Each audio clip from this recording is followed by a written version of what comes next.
Warning: Bitag Live Morning caters to mature audiences. Topics discussed are particularly on hot, timely, current issues purposely intended for Filipino viewers and listeners worldwide.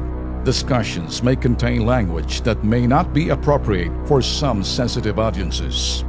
If you do not approve of the content listed above, please do not watch our videos.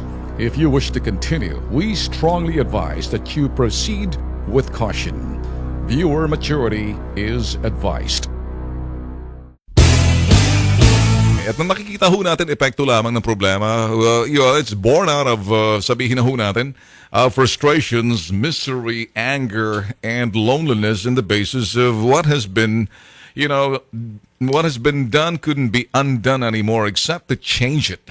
Kung ano yung mga nangyari nakaraan, hindi na pwede ho tayong pag-uusapan, hindi na ho natin pwedeng gawing selling proposition or USP or unique selling point, lagi ho dyan. Ang mga tao, natatamasa pa lang ho nila ngayon yung sinasabing bagay na kanilang inaasam-asam. When I say that, this because nagkaroon ho ng bagong gobyerno and there's still, wala pa ho 100 days, wala pa ho 6 months. So, a long way to go, but people are still stuck to what they believe na this government, etong administrasyon na to, ditong pag-asa. Kasi dito lamang na ilabas nila ang kanilang mga galit, puot, at somehow nakikita ho nila ang leader ho kasi, si Digong, nakikita ho nila si President Duterte, and that's the same thing that when this person expresses anger, out there, just as natural as you can get. So these people sa mga yung crowd din, that's what they want as well. Hindi naman ho silang gagaya. Ang point lang dito, when people are frustrated, you got to express that, or you may take matters into your own hands. Not only that, pag hindi mo mailabas yung galit at puot na yan, saan hahantong yan? Mas maganda na yung kumisa makarinig ka na ng mura, nakakarinig ka na ng galit, kahit na papano na ilalabas nila. Kaya it's an outlet, sabi nga natin, ng frustration. So this is exactly why there's a social media na hindi ho maintindihan ng traditional media. Instead of, understanding the symptoms, why it's happening, they're condemning it. They're condemning it. The traditional media aren't listening. Instead, traditional media, sabihin natin, dyaryo, radyo, television, they feel that they can still lord it over, and because these are a bunch of barbarians and uncivilized, emotional, irrational, not intelligent, because they always think, always angry, always frustrated. You know what? You're not understanding it. You're not getting it. That's the effect. And you didn't look at the cause of the problem. The suppression of truth. The suppression of their angers because yung mga nagpabaya, the negligence. Hindi lang yung negligence eh. They're seeing, with impunity, business as usual as if nothing happened. Look at what happens with drugs. People are angry. And hindi tayo nakikisakay sa galit ng tao. They're angry because it could have been done, started long time ago, nag-antay na lumala, and then all of a sudden you have foreign media coming in and invading this, and even sometimes slap on the face of our local media, and you have the CHR grandstanding, strutting around and like a chicken. Nakikita mo yung lalaking manok na pag may nakita siyang babae, medyo, anong tawag doon sa medyo ibababa niya yung pakpak niya tapos iikot-ikot siya. Like strutting chicken. Nakikita ka na ba? So, okay. So, that's grandstanding, CHR, you got, your Catholic Church, and then yung some advocates of human rights, and then the Yellow Party, and some other people na kumbaga, yung mali ninyo noon natatamasa ng tao ngayon pa lang na ilalabas yung kanilang galit at puot. Ngayon, ano man ang sigaw ninyo ng mga summary execution, magbilang man kayo, you start counting dead bodies and make that research and investigative team. You don't need to research and investigate because counting dead bodies is not about journalism. It's just about what and how many patay.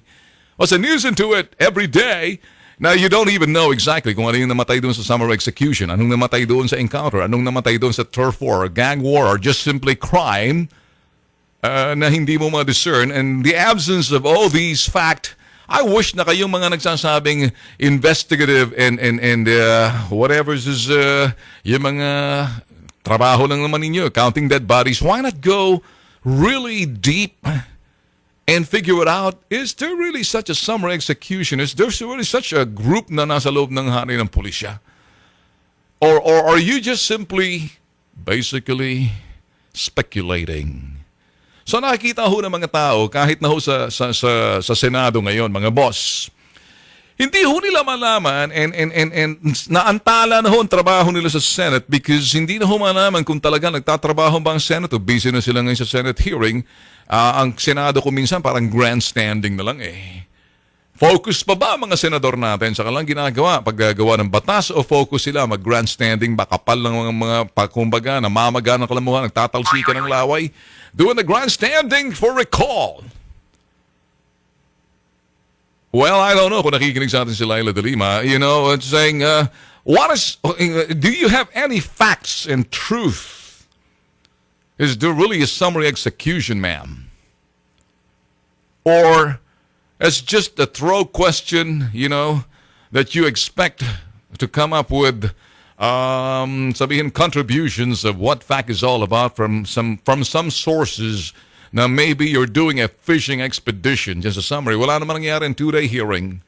Ang tanong, may mga senador alanganin, mga iba ayaw sumama. Yung iba, sabi nga ni Alan Peter Cayetano na sisiguraduhin daw na talaga nagtatrabaho pa ang Senado na hindi sila nadidistract sa nangyayaring Senate hearing. Way to go. There you go. You said it right. Focus pa ba ang Senado or nababahala ang Senado dahil isang miyembro nila nalalagay sa alanganin at naging nasa issue na nalalagay sa kontrobersiya, nababahiran din ang Senado? Is there really an ethics committee sa Senado na kung saan mag-i-investigate dun sa sinasabing mga claims on the basis of what has been going around na may link si Laila de Lima sa droga? Oh, that's another issue there. Na, there's got to be a due process for that. But when you have a lot of people coming in, coming out with what they know dun sa the time na DOJ Secretary si Laila de Lima, so now it has to be validated. You need to have a very careful analysis and evaluation as well as validation to separate the fact from fiction. Yung katang-isip sa katotohanan. There's another issue, yung sinasabi ho nating integrity of Senator Laila de Lima sa private life niya rin. Now, we don't want to talk about that kasi baka kasi sabihin, ano ba yan? Well, when you're a public, in your public office, definitely your life will also be public, whether it's professional or private. Is there such thing as integrity? Is there such thing as propriety? Is there such thing as delicadeza kapag ikay na bahalat, nagkakalat ng mga litrato mo na ikaw yan or ikaw ba yan? And I haven't heard anything of denial. I am not that person in that video. Or anybody else is so decent enough and they don't want to talk about that. Well, if you're a public official and you're basically out there, and I'm not accusing Laila de Lima, I'm not accusing anybody, but if there's any scandal, is much more sex scandal or whatever scandal you call that scandal. So, ano ang magagawa ng Senado? Are you gonna confront your kind, Senator de Lima, to figure out in a closed door hearing na lang or a confidential hearing na you're now, we're having a, we're being stoned to the left and to the right. One is your personal life and the other one is your professional. They'll be linked. And this was during your term, during your watch as the Justice Secretary. Pagtitingnan niyo ho, mga boss.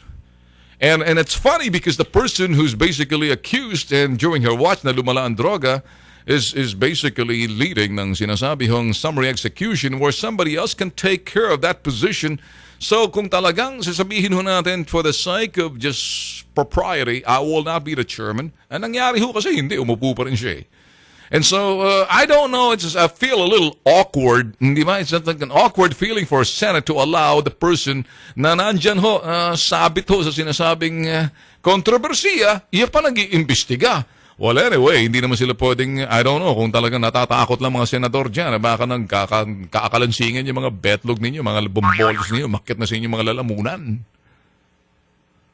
Because kung talagang nasasabit ho sa sinasabing kontrobersiya noon, hindi nyo na pinalaw at sabi, okay, para wag na mabahiran at yung integridad ng Senado wag maapektuhan, eto na lang yung Vice Chairman ang mag-assume, excuse me ma'am, just stay on the side because you're the issue here. And you're talking about yung summary execution based on your speculation and there's still no, in the absence of facts, it's still based on a speculation and you're looking for a fishing expedition or anything that you can fish out of the invitation dun sa sinasabi mga police to say the least. May problemang handbook ninyo or police operations. At the end of the day, it became a sarsuela. So 2 days walang nangyari. And worse, hindi naman ho tumitigil din yung presidente sa kakapag salita. Okay, so what are we saying ito mga boss? And sa social media, nagpista. kaya kahit na ho, anong salita na mga sabihin na ho natin, mga balanse, sabihin na ho natin na in search for truth, gusto ho na malaman ang katotohanan na hindi ho pumapanig sa kaliwat sa kanan at naninindigan sa gitna.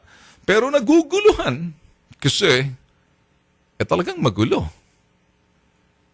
I-deny mo muna na hindi ikaw yung sa video. Simple. That's not me.